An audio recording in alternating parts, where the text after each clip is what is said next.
बिस्मिल्लाहिर्रहमानिर्रहीम, अस्सलाम वालेकुम। मैं फैज़ान रिजवी हूँ और आप मेरे यूट्यूब चैनल और फेसबुक पेज देख रहे हैं। आज 28 सितंबर 2022 है, दिन है जी वेंसडे, बुध का। रेफरेंडम इख्तिताम पजीर हो गया। यूक्रेन के 4 इलाकों के अंदर टर्नआउट कैसा था, रिजल्ट्स क्या हैं, माहौल क्या है इन इलाकों में जहाँ पर ये रेफरेंडम कंप्लीट हुआ है। कुछ वीडियो क्लिप्स हैं वो भी आपके साथ शेयर करूँगा, और रिएक्शन नेटो ममालिक, अमरीका, बरतानिया, यूरोपियन कंट्रीज़ किस तरह से रिएक्ट कर रहे हैं इस रेफरेंडम पर, और रशिया ने क्या पैगाम दिया है रेफरेंडम के इख्तिताम पर। आज की वीडियो में इंपॉर्टेंट डिटेल्स आपके साथ शेयर करूंगा। उससे कबल मैं आपको बता दूं, ये आपको नज़र आ रहा होगा, इन 4 इलाकों में रेफरेंडम कंडक्ट हुआ। ये डॉनबास रीजन है, लोहेंस्क, डोनेत्स्क, ज़पोरिज़िया और खिरसोन। इन इलाकों में 23 सितंबर को रेफरेंडम का आगाज़ हुआ था और 27 सितंबर गुज़िश्ता रोज़ ये रेफरेंडम इख्तिताम पजीर हो गए। टर्नआउट कैसा था, ये आपको वीडियो क्लिप्स नज़र आ रहे होंगे कि किस तरह से लोग यहाँ पर बाहर निकले, एथनिक रशियन, और उन्होंने वोट कास्ट किया। मगरबी मीडिया, यूरोपियन मीडिया जो है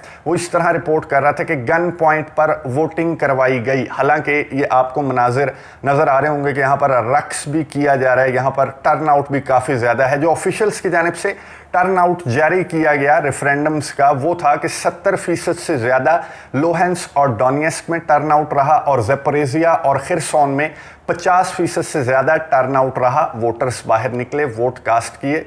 मगरबी मीडिया और यूरोपियन मीडिया जिस तरह की रिपोर्टिंग कर रहा है, तो मैं आपको एक इंटरनेशनल ऑब्जर्वर का इंटरव्यू सुनवाता हूं, जो कि अपनी बेटी के हमरा आई थी नीदरलैंड से लोहेंस्क रीजन के अंदर रेफरेंडम को ऑब्जर्व करने के लिए। उन्होंने क्या कहा, ये सुनिए, उसके बाद बात करते हैं। Unfortunately, my country, where I'm from, the Netherlands, is spreading a lot of propaganda, because I can see that now I'm here, and that they tell every day that the people are getting pressured to vote, and soldiers would be everywhere, but I don't see them.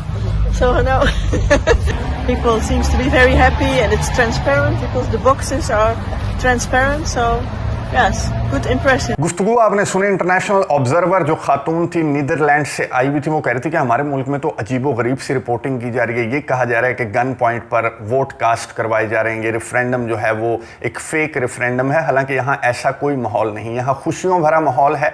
लोग बाहर निकल रहे हैं, vote cast कर रहे हैं, turn out अच्छा है, और कोई गन पॉइंट पर किसी से वोट कास्ट नहीं करवाए जा रहे। ये इंटरनेशनल ऑब्जर्वर जो है, ये खातून, ये गुफ्तगू कर रही थी। और मॉनिटरिंग सेल भी बनाए गए थे लोहेंस्क रीजन के अंदर भी, और मॉस्को के अंदर भी मॉनिटरिंग सेल बनाए गए थे, और उसमें बाकायदा मॉनिटर किया जा रहा था इस वोटिंग को, इस रेफरेंडम को, इन 4 इलाकों के अंदर। ये आपको नजर आ रहा होगा कि किस तरह से फिर अनाउंस किया गया, बाकायदा ऑफिशियली अनाउंस किया गया रिजल्ट मैं आपको बता दूं कि डोनेत्स्क रीजन का रिजल्ट 99.23%, 99.23% लोगों ने रशिया के साथ जाने के लिए वोट कास्ट किया। लोहेंस्क रीजन के अंदर 98.42% लोगों ने रशिया को चूज किया।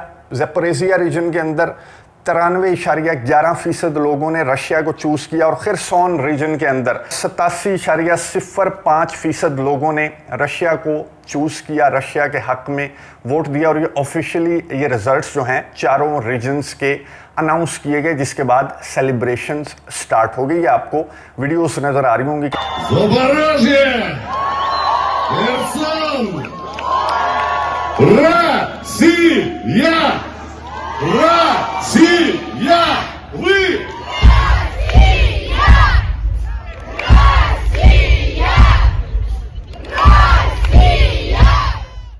यहाँ पर सेलिब्रेट किया जा रहा है, एक रैली निकाली गई, रशिया के झंडे हाथ में थामकर लोगों ने कॉन्सर्ट्स ज्वाइन किए, वहाँ पर रक्स किया और खुशी का इजहार किया कि फाइनली हमें आज़ादी मिल गई। यानी कि डॉनबास रीजन और ये जो इलाके हैं, जो एथनिक रशियंस जहाँ पर ज़्यादा रहते हैं, ये बहुत अरसे से, दहाइयों से कोशिश कर रहे थे कि रशिया इन्हें अपने साथ मिला ले। और यूक्रेन के सदर व्लादिमीर ज़ेलेंस्की जिस तरह का रिएक्ट कर रहे थे इन लोगों के साथ, स्पेशली 2014 के बाद जो क्राइमिया का मामला हुआ था, उसके बाद जिस तरह से इन्हें बुली किया जा रहा था, जिस तरह से इनके खिलाफ इकदाम उठाए जा रहे थे, इवन कि यूक्रेन में रशियन लैंग्वेज को भी ख़त्म कर दिया गया था। इसलिए ये लोग इतना ज़्यादा सेलिब्रेट कर रहे हैं कि फाइनली हम अब रशिया के साथ शामिल हो जाएंगे। कब शामिल होंगे ये इलाके रशिया के साथ, वो मैं आपको बताता हूँ। पहले मैं आपको रिएक्शन बता दूँ। अमेरिका ने मुस्तरद कर दिया, यूरोपियन कंट्रीज ने मुस्तरद कर दिया, बरतानिया ने मुस्तरद किया इस रेफरेंडम को, और यूनाइटेड नेशंस सिक्योरिटी काउंसिल का इजलास इमीडिएटली तलब किया गया, जिसमें यूक्रेन के सदर व्लादिमीर ज़ेलेंस्की ने वर्चुअल खिताब किया। यूक्रेन के सदर व्लादिमीर ज़ेलेंस्की ने कहा कि देखो, आपकी आंखों के सामने रशिया ने हमारे 4 इलाकों पर कब्जा कर लिया, स्टील कर लिए हमारे 4 इलाके, और आप हाथ पे हाथ धरे बैठे रहे। यानी कि इन तमाम ममालिक की तमाम तर कोशिशों के बावजूद जो रूस के सदर व्लादिमीर पुतिन ने अनाउंस किया था इस ऑपरेशन 24 फरवरी से कबल के मैं डॉनबास रीजन को आज़ाद करवाऊंगा, तो उसका यूं कह लें कि पहला स्टेप व्लादिमीर पुतिन ने अचीव कर लिया, और रशिया इसे विक्ट्री करार दे रहा है डॉनबास रीजन के अंदर, क्योंकि रशिया के सदर व्लादिमीर पुतिन का पहला टारगेट ये था कि हमने डॉनबास रीजन को आज़ाद करवाना है। 30 ममालिक का जत्था इकट्ठा हो गया, यूरोपियन कंट्रीज इकट्ठे हो गए, यूक्रेन को मदद इमदाद प्रोवाइड की जाने लगी। मीडिया वॉर आपके सामने थी कि किस तरह से मीडिया इस जंग को पोर्ट्रे करता आ रहा है। 7 महीने से ज़्यादा हो गए हैं, आपके यूक्रेन बहुत अच्छा रेजिस्ट कर रहा है, यूक्रेन अपने इलाके वापस ले रहा है, रशिया की फोर्सेस ख़त्म हो गई, रशिया आगे नहीं बढ़ सकता। तो रशिया के सदर ने पहला टारगेट अपना अचीव कर लिया, लेकिन अभी फुली अचीव नहीं किया गया। ऑफिशियली ये कहा जा रहा है कि 5 अक्टूबर को व्लादिमीर पुतिन 4 या 5 अक्टूबर को ऑफिशियली अनाउंस करेंगे इन 4 इलाकों के रशिया के साथ शामिल होने के हवाले से।